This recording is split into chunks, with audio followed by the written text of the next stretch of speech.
Şimdi sana bir şey soracağım ve eğer dürüst cevap verirsen bu video hayatına dair çok önemli bir farkındalık olacak. Hiç henüz olmamış bir şeyi kafanda defalarca yaşadığın oldu mu? Henüz yapmadığın bir konuşmayı, tartışmayı, henüz çıkmadığın bir sahneyi, henüz yaşamadığın bir reddedilmeyi. Eğer cevabın evetse bil ki yalnız değilsin.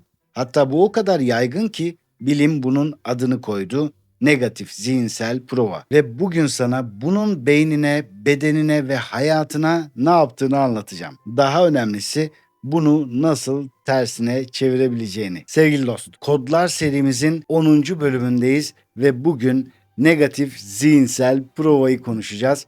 8 bölümde aktaracağım sana. Çayın kahven hazırsa hadi gel başlayalım.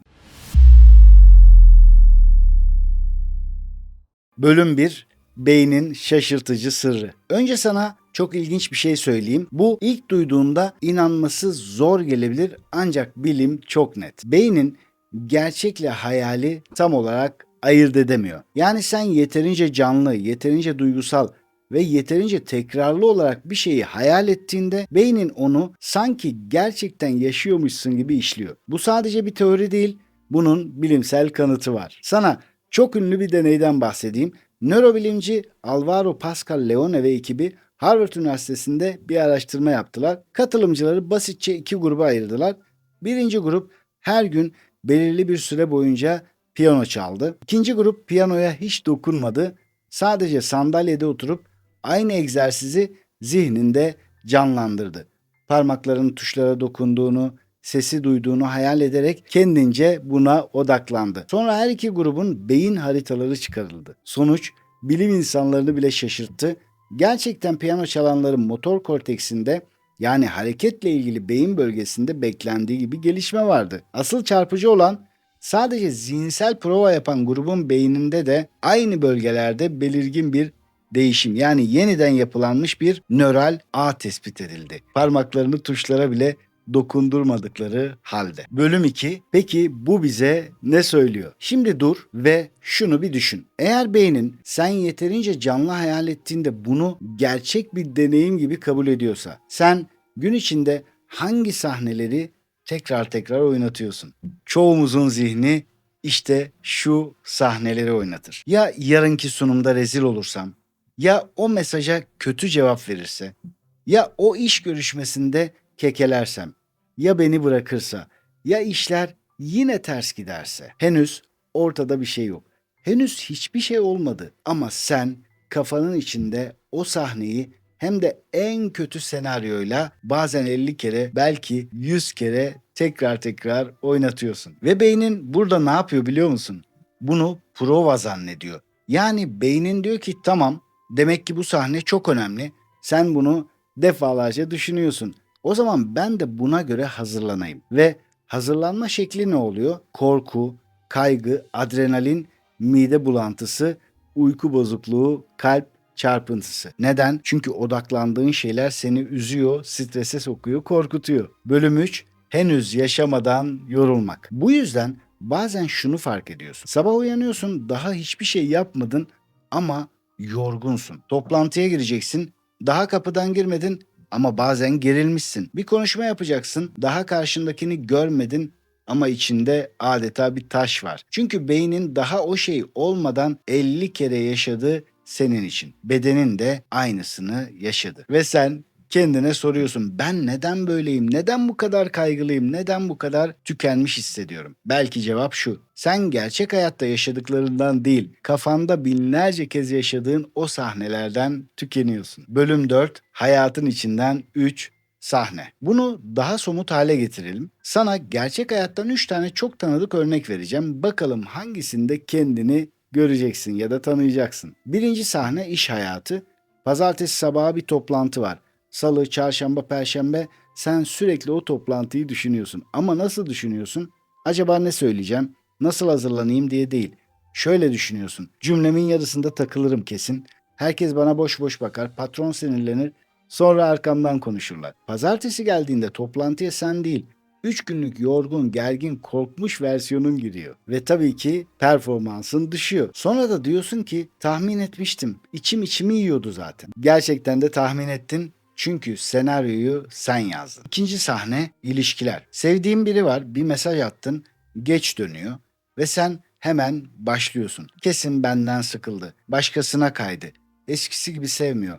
Belki de artık bitiyor. Bu filmi 10 kere oynatıyorsun, 20 kere ve nihayet karşı taraf selam, çok meşguldüm bugün dediğinde senin artık duyguların değişmiş oluyor. Sen içinde 20 kere terk edilmiş, kırgın, öfkeli birisin. Karşındaki sadece meşguldü ama sen olmayan bir şeye zihninde canlı canlı tepki verdin. Ve o mesaja senin güzel ya da nazik bir şekilde geri bildirimde bulunman çok ama çok zor. Üçüncü sahne, sağlık. Vücudunda küçük bir belirti hissediyorsun. Hafif bir ağrı, küçük bir çarpıntı.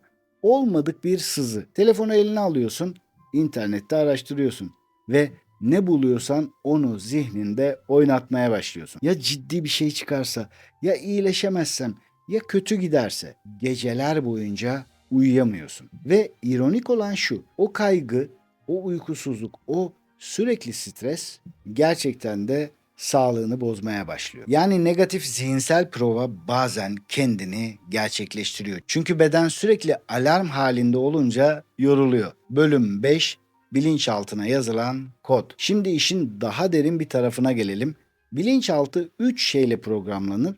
Görüntü, duygu ve tekrar. Sen zihninde sürekli reddedilen, kaybeden, hep elinden alınan, hep son anda bozulan bir sen izliyorsan bilinçaltı şunu kaydediyor. Demek ki bu benim kimliğim. Olması gereken bu. Sonra ne oluyor? Beyin bu kimliği korumaya çalışıyor. Bir fırsatı görünce geri çekiliyorsun. Çünkü bilinçaltı diyor ki sen kazanan biri değilsin. Neden uğraşıyorsun? Güzel bir şey başlangıcındayken sabote ediyorsun. Çünkü bilinçaltı diyor ki bu sana göre değil. Nasılsa bozulacak. Eline geleni tutamıyorsun. Çünkü bilinçaltı diyor ki hatırla sen hep kaybedersin. İşte bu yüzden bazen aynı insan aynı şartlarda, aynı imkanlarda ama bambaşka sonuçlar yaşar. Çünkü içerideki film farklıdır ve içerideki film dışarıdaki hayatı yavaş yavaş şekillendirir. Belki az önce bilinçaltı ile ilgili anlattıklarımı duyunca şöyle demiş olabilirsin. İyi de o benim iyiliğimi istemiyor mu? Karşıma bir fırsat çıktığında neden değerlendirmemi istemesin ki?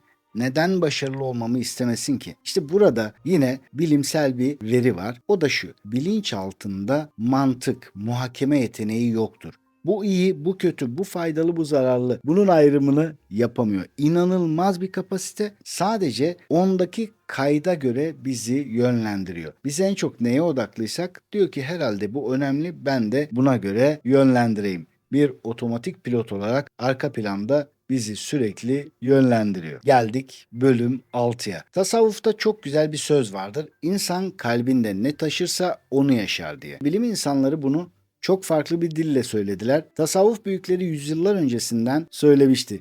Çünkü kalbinde sürekli korkuyu taşıyan korkulu bir hayata uyanır. Kalbinde sürekli güvensizliği taşıyan güvensiz ilişkilere çekilir. Ama kalbinde umudu, sebatı, teslimiyeti taşıyan bir insan o fırtınaların ortasında bile sakinliğini koruyabilir. Yani mesele sadece bilimsel bir olay değil. Aynı zamanda kalbin terbiyesi meselesi. Bölüm 7. Peki şimdi ne yapacağız? Sevgili dost, şimdi sana çok pratik bir şey öğreteceğim. Bu bilimsel temeli olan NLP'de de kullanılan bilinçaltını yeniden ayarlayan 3 adımlı bir teknik. 1. Yakala. Hangi filmi oynatıyorsun acaba? Gün içinde içine bir kaygı yerleşmeye başladığında hemen kendine şunu sor. Şu an kafamda hangi filmi oynatıyorum? Sadece bu soru bile otomatik pilottan çıkarır seni. Çünkü çoğu zaman zihnin bu prova işini sen farkında olmadan yapıyor. Fark ettiğin an kontrol sende olmaya başlıyor. 2. Sor. Bunun kanıtı ne? Alternatifi ne? Şimdi ikinci adım senaryoyu sorgulamak. Korku filmini oynamaya başladığında bir soru soracaksın. Bu düşündüğüm şeyin gerçekten şu an kanıtı var mı? Bunun daha iyi bir açıklaması olabilir mi? Mesela mesajıma dönmedi. Beni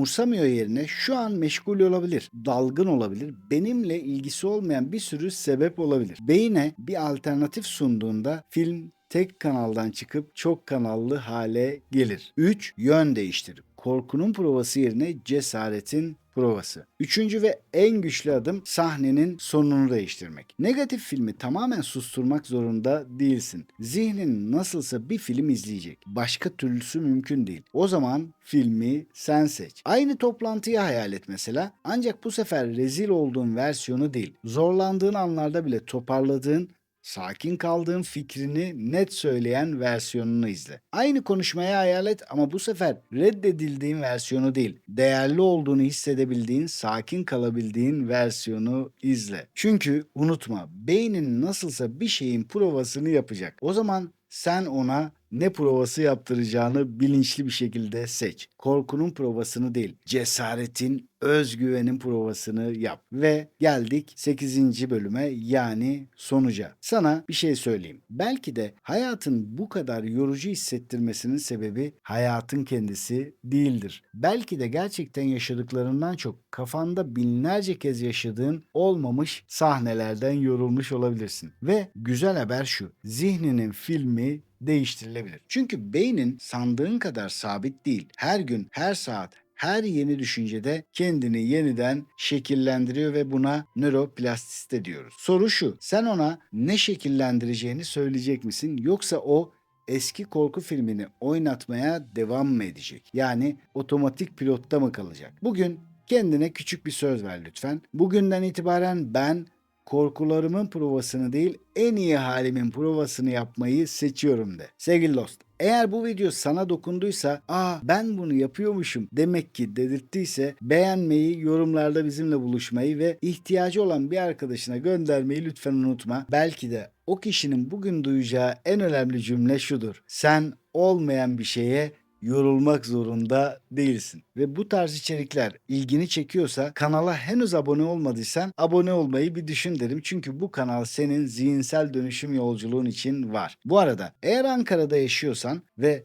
bu pazar bir programın yoksa, seni 12 Nisan pazar günü Ato Kongrezyum'da yapacağım söyleşi ve imza gününe davet etmek isterim. 5. baskısını yapan kitabım Peşinden Koşma Üzerine Çek için hem imza etkinliği var, hem de öncesinde aynı konu başlığıyla bir söyleşi olacak. Ayrıntıları açıklama kısmına bırakacağım videonun. Yeni videolarda görüşene kadar kendine çok iyi bak.